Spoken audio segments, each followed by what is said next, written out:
আসসালামু আলাইকুম। আজকে দেখাবো কিভাবে আপনি আপনার হাতে থাকা ফোন দিয়ে এই ধরনের ইউনিক 3D ফটো এডিটিং করবেন। তো চলুন লাইক দিয়ে মূল ভিডিওটি শুরু করি।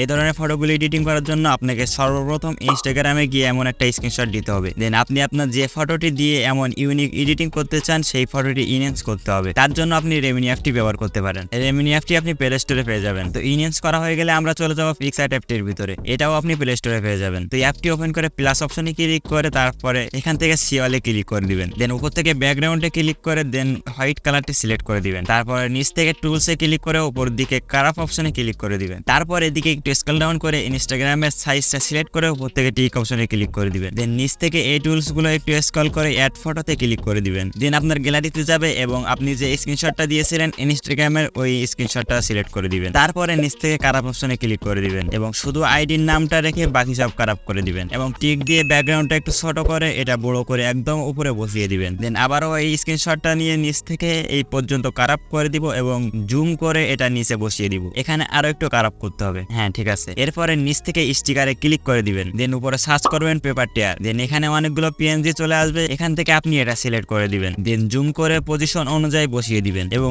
নিচ থেকে অ্যাড ফটোতে ক্লিক করে আপনার ইনহ্যান্স করা ফটোটি সিলেক্ট করে দিবেন। দেন এখানে আমাদের ছবিটি একটু রোটেট করতে হবে। তার জন্য নিচ থেকে রোটেটে ক্লিক করে এটা সিলেক্ট করে দিব। একটু জুম করে উপরে লেয়ার অপশনে ক্লিক করে দিলাম। দেন রোনালদোর ছবির যে লেয়ারটা আছে ওই লেয়ারে ক্লিক করে মুভ ডাউনে ক্লিক করে দিবেন। দেখুন ম্যাজিক। তারপরে আবার লেয়ার অপশনে ক্লিক করে দিবেন। তারপরে উপর থেকে ইরেজ অপশনে ক্লিক করে নিচ থেকে ইনভার্টে ক্লিক করে দিবেন। তারপরে রেস্টোরে ক্লিক করে ব্রাশের সাইজটা ঠিকঠাক করে এখানে এইভাবে করে দিবেন। ফ্রেমের বাইরে যেন না যায় এটা খেয়াল করবেন বিশেষভাবে। আর চলে গেলেও সমস্যা নাই, এখান থেকে ইরেজ অপশনে ক্লিক করে ইরেজ করে দিবেন। তো কাজ শেষ। ভিডিওটি কেমন লাগলো অবশ্যই জানাবেন এবং কোনো পার্ট যদি বুঝতে না পারেন তাহলে অবশ্যই কমেন্ট করে জানাবেন এবং ভিডিওতে একটা লাইক করে দিবেন অবশ্যই। আসসালামু আলাইকুম।